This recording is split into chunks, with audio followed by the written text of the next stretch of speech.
வணக்கம் அன்பு நண்பர்களே. இன்று நாம் பேசப்போவது 2025 முதல் 2026 வரை காலகட்டத்தில் மகர ராசிக்கு குருபெயர்ச்சியின் மூலம் கிடைக்கப் போகும் பலன்கள் பற்றி. குருதேவர், ஞானத்தின் கடவுள், உங்கள் ஜாதகத்தின் 6வது வீட்டில் பயணிக்கப் போகிறார். மேலும் குருபறவை 2, 10 மற்றும் 12வது வீடுகளில் பிரவேசிக்கும். இந்த பெயர்ச்சி உங்கள் வாழ்க்கையில் ஒரு புதிய அத்தியாயத்தை தொடங்க உதவும். மகர ராசியின் தன்மையை பொறுத்தவரை நீங்கள் கடினமான உழைப்பாளிகள், பொறுப்புணர்வு மிக்கவர்கள் மற்றும் லட்சியவாதிகள். இந்த குருபெயர்ச்சி உங்கள் வாழ்க்கையில் நிறைய நேர்மறை மாற்றங்களை கொண்டுவரும். இப்போது ஒவ்வொரு தலைப்பிலும் குருபெயர்ச்சியின் பலன்களை பற்றி விரிவாக பார்ப்போம். குடும்பத்தில் குருபெயர்ச்சி மிகவும் சாதகமானதாக இருக்கும். 6வது வீட்டில் குரு இருப்பதால் குடும்பத்தில் ஏற்பட்ட பிரச்சினைகள் மெதுவாக தீரும். குடும்ப உறவுகள் மேலும் பலப்படும். குறிப்பாக பெற்றோருக்கும் சகோதரர்களுக்கும் உங்களுக்கும் இடையே உள்ள பிணைப்பு வலுவாகும். குடும்பத்தில் மகிழ்ச்சியும் சாந்தியும் நிலவும். குடும்பத்தில் யாருக்காவது உடல்நலப் பிரச்சினைகள் இருந்தால் அவை குறையும். குருதேவரின் ஆசீர்வாதம் உங்கள் குடும்பத்தை ஒற்றுமையாக வைத்திருக்கும். வணிகத்தில் இந்த காலகட்டம் மிகவும் சாதகமானது. குரு பறவை 10வது வீட்டில் இருப்பதால் தொழிலில் நிறைய வாய்ப்புகள் கிடைக்கும். புதிய கூட்டுப்பணிகள், புதிய திட்டங்கள் மற்றும் விரிவாக்கங்கள் உங்கள் வணிகத்தை முன்னேற்றும். நீங்கள் எடுத்துக்கொள்ளும் முடிவுகள் அனைத்தும் சாதகமாக இருக்கும். கடினமான உழைப்புக்கு நல்ல பலன் கிடைக்கும். முக்கியமாக உங்கள் வணிகத்தில் நீங்கள் நம்பியுள்ளவர்கள் உங்களுக்கு முழு ஆதரவை தருவார்கள். இந்த காலகட்டத்தில் நீங்கள் செய்யும் முதலீடுகள் நல்ல லாபத்தை தரும். வேலைத்துறையில் இந்த காலகட்டம் மிகவும் சாதகமானது. குருபெயர்ச்சி உங்கள் தொழில்முறை வாழ்க்கையில் நிறைய வாய்ப்புகளை கொண்டுவரும்.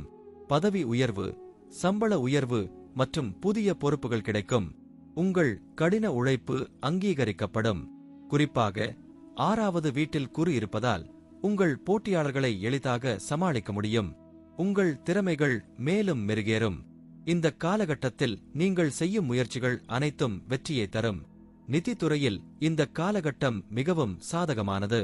குரு பறவை 2வது வீட்டில் இருப்பதால் நிதி ரீதியாக நீங்கள் மிகவும் பலப்படுவீர்கள்.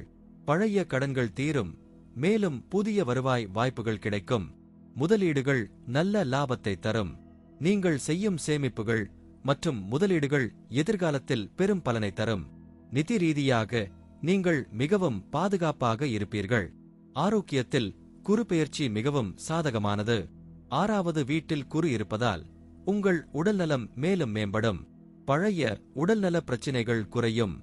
மன அழுத்தம் மற்றும் கவலைகள் குறையும். உங்கள் ஆரோக்கியத்தை பராமரிக்க உங்கள் முயற்சிகள் வெற்றியை தரும்.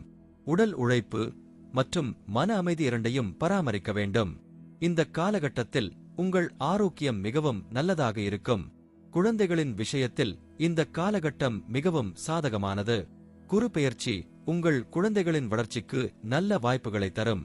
கல்வியில் அவர்கள் சிறப்பான முன்னேற்றத்தை காண்பார்கள். குறிப்பாக குழந்தைகளின் திறமைகள் மேலும் மெருகேறும். அவர்களின் ஆரோக்கியமும் நல்லதாக இருக்கும். குழந்தைகளுடன் உங்கள் உறவு மேலும் பலப்படும். அவர்களின் எதிர்காலம் பற்றி நீங்கள் கவலைப்பட தேவையில்லை. பயணத்தில் இந்த காலகட்டம் மிகவும் சாதகமானது. குரு பறவை 12வது வீட்டில் இருப்பதால் நீங்கள் அடிக்கடி பயணங்களை மேற்கொள்ளலாம். இந்த பயணங்கள் உங்கள் வாழ்க்கையில் நிறைய புதிய அனுபவங்களை தரும். வெளிநாட்டு பயணங்கள் கூட சாத்தியமாகும். இந்த பயணங்கள் உங்கள் மனதிற்கு மிகவும் நல்லதாக இருக்கும். புதிய இடங்களில் நீங்கள் நிறைய அறிவையும் அனுபவங்களையும் பெறுவீர்கள். அன்பு நண்பர்களே, 2025 முதல் 2026 வரை காலகட்டத்தில் மகர ராசிக்கு குருபெயர்ச்சி மிகவும் சாதகமானதாக இருக்கும். குடும்பம், வணிகம், வேலை, நிதி, ஆரோக்கியம், குழந்தைகள் மற்றும் பயணம் அனைத்திலும் நீங்கள் நல்ல பலன்களை பெறுவீர்கள். குருதேவரின் ஆசீர்வாதம் உங்கள் வாழ்க்கையை மேலும் மேம்படுத்தும். இந்த காலகட்டத்தில் நீங்கள் எடுக்கும் முடிவுகள் அனைத்தும் உங்கள் வாழ்க்கையில் நல்ல மாற்றங்களை கொண்டுவரும். குருபெயர்ச்சியின் சக்தியை நம்புங்கள். உங்கள் வாழ்க்கை மேலும் மேலும் பிரகாசமாக இருக்கும். நன்றி. வாழ்க வளமுடன்.